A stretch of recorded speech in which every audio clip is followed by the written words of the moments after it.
Nestlist YouTube channel. Selamat pagi semuanya. Perkenalkan, saya Sevik dari bagian BA, Business Analyst. Yang hari ini saya akan mencoba untuk membawakan sebuah materi dengan judul Streaming Media Pribadi Menggunakan OBS. Jadi, yang pertama kita mulai adalah OBS itu apa sih?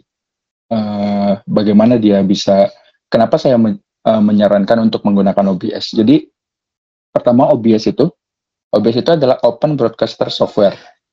Dia adalah aplikasi yang sudah jelas, pertama itu gratis dan open source.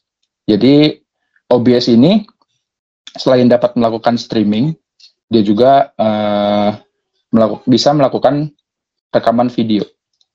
Rekaman video ini kan cukup berguna juga untuk teman-teman Axelis ya. Terutama kalau untuk meeting biasanya tuh lagi transfer knowledge tuh kita biasanya tuh nungguin rekaman dari usernya buat ngasih ke kita. Mungkin kita ingin refreshment, ingin tahu tadi tuh meetingnya ngebahas apa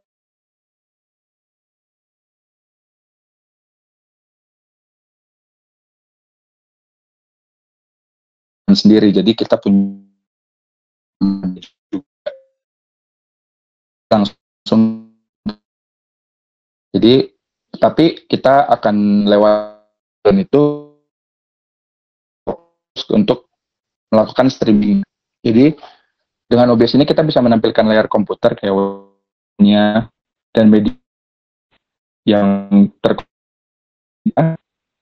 untuk menyiarkan YouTube, Instagram atau media sosial media lainnya.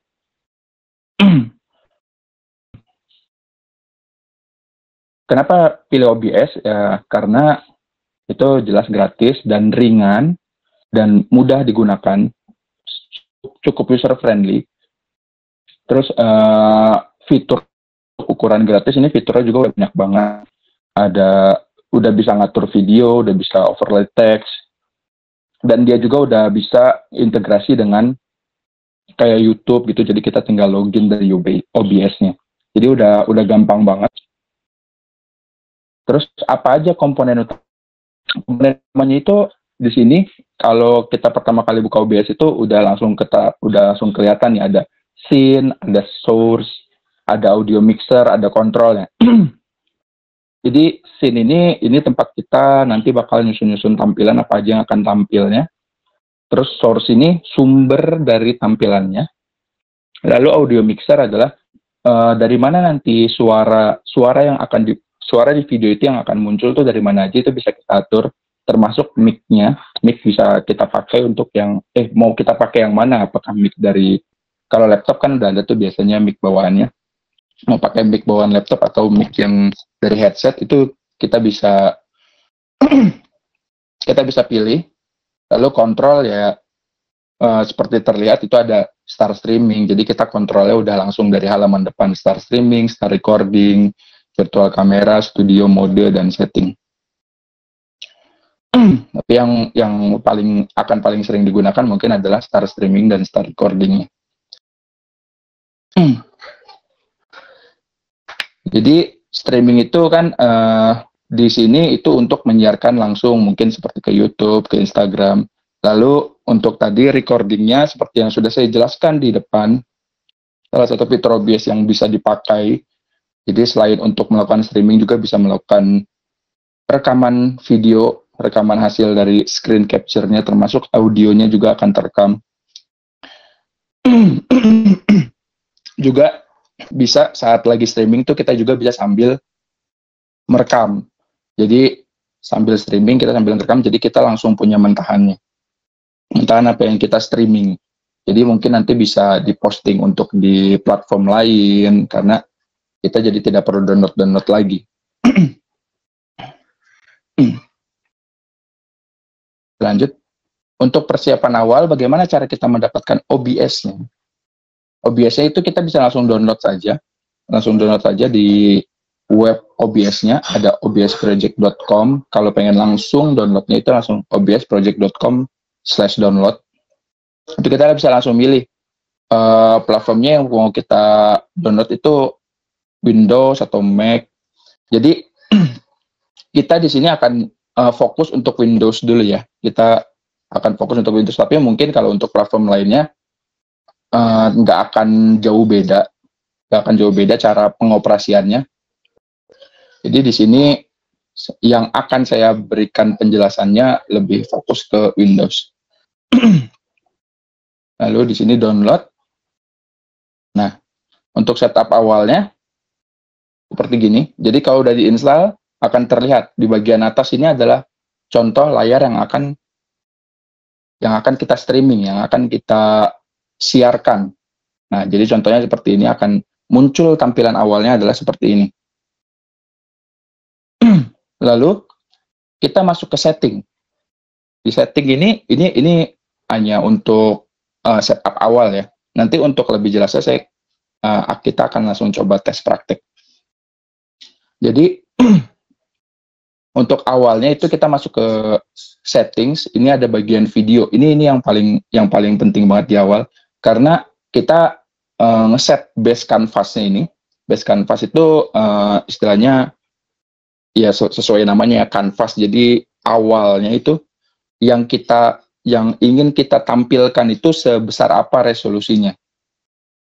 Apakah ingin potret? Jadi kalau misalnya ingin potret, misalnya untuk Instagram gitu kan, dia lebih enak kita posisinya dibanding ngelihat full seperti landscape gini kan, lebih enak kita ngelihatnya miring seperti ini kan. Nah, itu bisa diatur, jadi kita sesuaikan kanvasnya. Lalu untuk resolusinya itu yang akan ditampilkan untuk streaming itu setajam apa. Jadi ini juga akan mempengaruhi koneksi internet ya. Jadi semakin tinggi resolusinya berarti bandwidth yang digunakan juga akan semakin tinggi. Jadi kita juga harus ngeh apakah koneksi internet kita kuat untuk melakukan streaming, karena cukup banyak ya dia selain menampilkan gambar, dia juga mengirimkan suara dan itu live secara langsung. Nggak seperti YouTube yang kita bisa buffer dulu.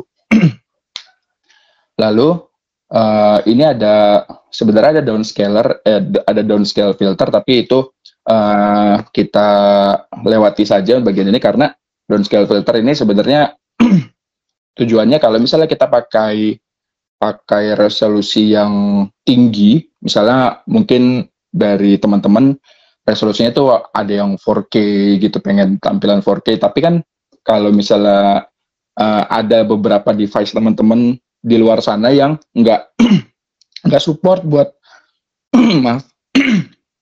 nggak support buat menampilkan 4K, itu dia nanti ada downscale-nya. Downscale-nya misalnya dibikin ke 2K saja atau dibikin ke 1080. Nah, jadi OBS ini akan ngebantu kalian untuk ngedownscale. Jadinya gambarnya tuh yang 4K dikecilin kan, itu pixel-pixelnya kan berarti akan ada yang diperbaiki.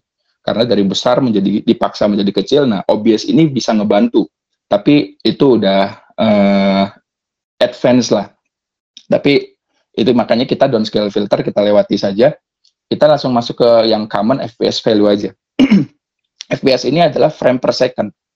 Nah, frame per second ini adalah jumlah gambar yang ditampilkan per detik. Jadi semakin tinggi FPS-nya, gambarnya yang keluar akan semakin halus, semakin lembut gerakannya. Jadi ini juga semakin tinggi, bandwidth yang dipakai juga akan semakin besar, semakin kuat. Tapi sekarang standarnya kan 60 fps ya, di kamera itu udah standar banget, itu 30 fps 60 fps sorry, udah jarang banget yang pakai 30 fps untuk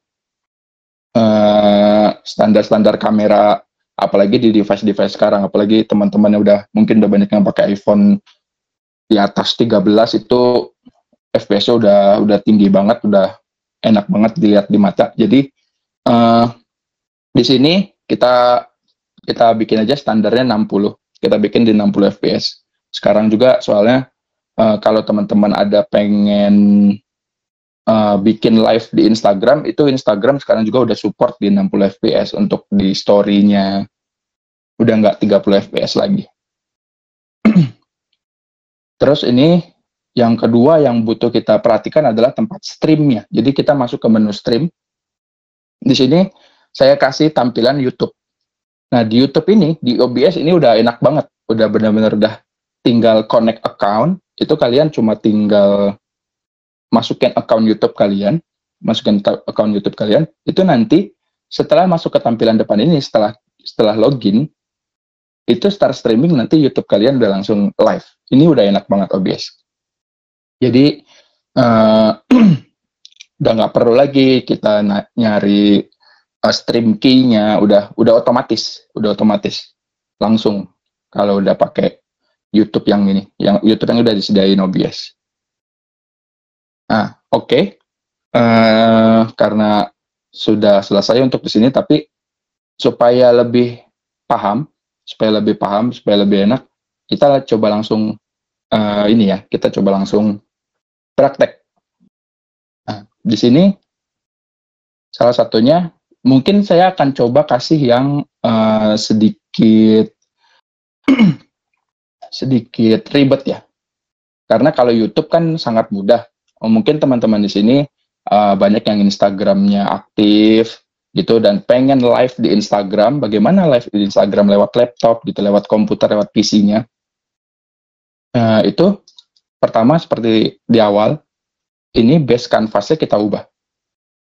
Nah, ini kan dilihat, ini base canvas nih namanya nih, yang kotak ini.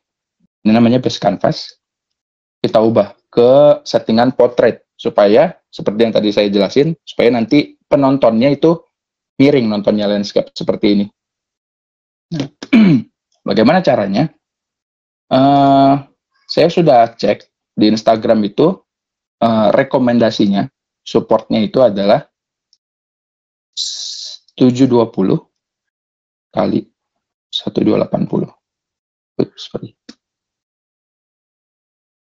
Bentar. Ganti aja nih. 720 1280. Untuk outputnya ikuti saja, samain aja 720 1280 supaya saat streaming juga nggak berat. Jadi resolusinya cukup aja, karena rata-rata orang pengguna Instagram kan bukanya dari handphone. Kalau resolusi 720 180 juga pecahnya nggak kelihatan banget karena cuma dari handphone, layarnya kecil. Jarang banget yang buka dari komputer. Di sini kita apply saja. Kita lihat hasilnya di depan. Nah, layarnya jadi seperti ini. Tapi bagaimana cara landscape-nya? Itu cara landscape-nya gampang. Sama kita kecilin dulu ya. Kita rotate dulu. Ini ada transform. Nah, transform kita rotate 90 degrees. Nah, di sini udah tinggal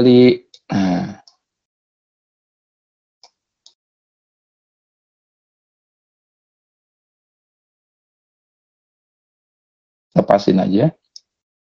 Nah, ini tampilannya akan landscape. Tampilannya nanti akan miring. Bisa ditonton miring. Lalu bagaimana cara mulai untuk Instagram ya? Ini untuk tampilan udah selesai. Untuk tampilan. Lalu bagaimana cara memulai ke Instagramnya? Ini kita masuk lagi ke setting sini saja nih. Setting. Kita pilih string. Nah, kita pilih custom nih. Kan tadi YouTube nih, ada YouTube, ada Twitch, ini semua bisa tinggal dipilih saja. Tapi kita pilihnya yang custom karena nggak ada Instagram kan. Custom.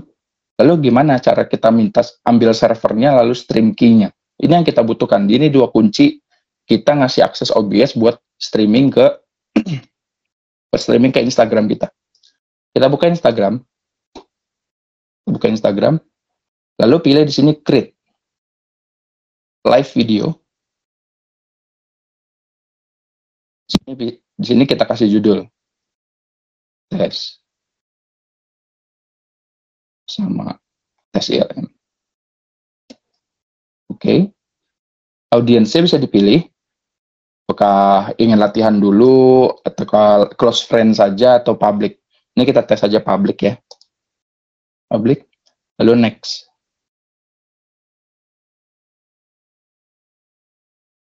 Nah, setelah next di sini, Instagram akan kasih nih stream URL sama stream key-nya. Ini kita copy, kita masukin.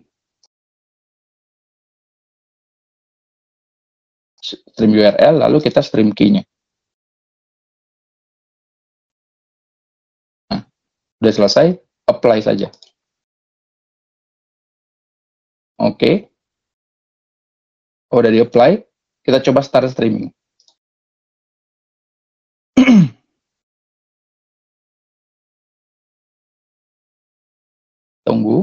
Tunggu connect. Nanti kalau udah connect, gambarnya akan muncul di sini. Nah, gambarnya udah muncul. Lalu, untuk mulai streamnya, di Instagramnya kita tinggal pencet go live.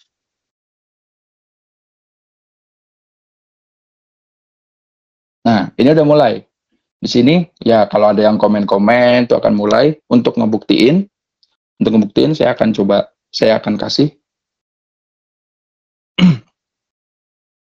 Bentar. Saya akan kasih tunjuk. Nah, jadi bisa dilihat. Sudah mulai live.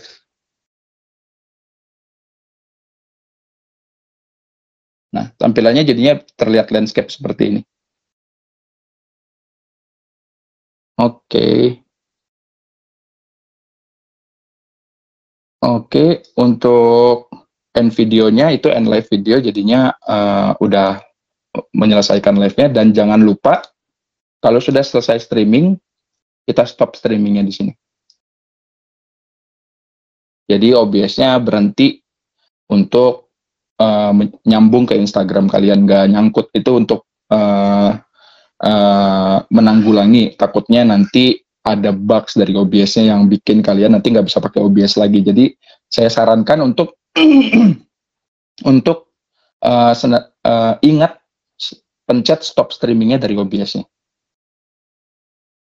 Nanti kalau misalnya ada nyangkut gitu, karena kita cukup ribet ya ngapus-ngapus cache OBS-nya, atau mungkin sampai uninstall terus install lagi, itu cukup ruwet. Jadi saya sarankan untuk senantiasa stop streaming. Tapi itu langka sih,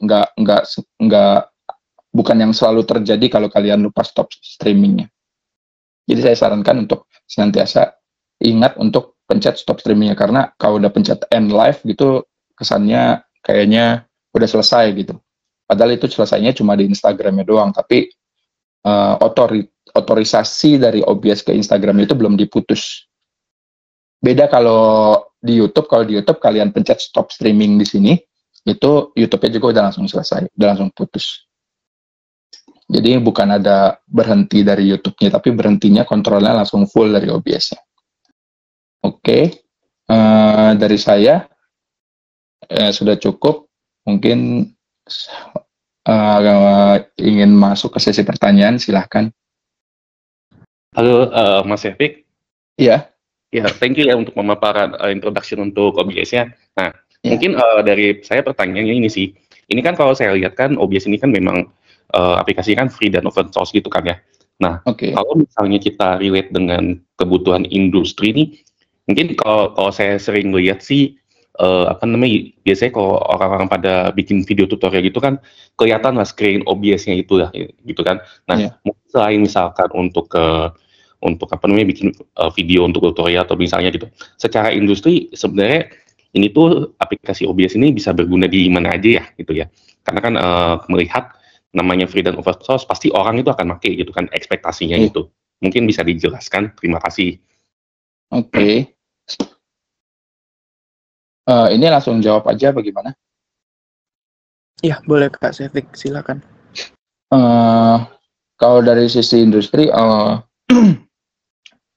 dari saya melihatnya ini, OBS ini mungkin selain untuk seperti yang tadi saya bilang sebelumnya, udah saya jelaskan sebelumnya itu, ya bisa untuk merekam seperti untuk kebutuhan meeting. Untuk kalau dari Axelis ini kan banyak meeting tadi kan, jadi Dan itu biasanya kita menunggu hasil dari meeting tadi, kan ada rekamannya, itu biasanya kita menunggunya kan cukup lama, bisa jeda sehari 2 hari baru kita bisa dapat. Sedangkan kita mungkin mau mulai menganalisa masalahnya, apalagi dari sisi BA mau mulai menganalisa masalahnya, mungkin ada poin-poin yang terlewat. Nah, itu udah jelas bisa digunakan karena kita jadi sudah punya rekaman sendiri di lokal komputer sendiri. Lalu untuk yang lain, mungkin ini sangat berguna untuk bagian media sosial ya, karena kita jadi bisa memberikan sesuatu yang interaktif. Yang maksudnya interaktif itu kayak misalnya sekarang kan udah cukup familiar lah orang-orang dengan jualan yang sambil live. Nah, selain karena kita berbicara tentang bagaimana cara orang media sosial bisa memanfaatkan ini di luar jualan itu bisa kayak misalnya kita memberikan sesi live yang sudah dijadwalkan. Jadi follower tahu nih kita akan live setiap jam 4 hari Senin misalnya gitu. Jam 4 hari Senin kita akan bikin kuis. Kan kalau live itu jadinya enak, kita bisa langsung interaksi sama yang nonton. Kalau misalnya kita cuma berdasarkan postingan, itu ya orang misalnya kita bikin kuis, postingan, nanti jawab dengan komen bla bla seperti itu kan. Jadinya menurut saya kurang efektif karena kita nggak bisa melihat siapa yang jawab duluan. Ya memang ada sih waktunya, tapi kan kalau misalnya sama-sama kan bisa dilihat tuh kapan komennya 5 menit terakhir atau 5 jam terakhir. Kurang efektif. Kalau misalnya dari live kan itu terlihat langsung siapa yang jawab duluan, kita bisa pilih oh ini yang jawab duluan. Jadi lebih interaktif aja, bisa memberikan sesuatu yang lebih interaktif. Apakah jawabannya sudah cukup untuk Kak Roberto? Ya, sudah cukup. Terima kasih ya. Oke, sama-sama. Terima kasih atas penyampaian materinya, Mas Epic. Menarik sekali. Dan ternyata banyak hal yang dapat dilakukan dengan OBS ya. Seperti yang tadi Mas Epic jelaskan. Mungkin yang mau saya tanyakan, apakah OBS ini bisa digunakan untuk streaming ke beberapa platform sekaligus ya, Mas? Misal YouTube dan Twitch langsung gitu. Oke.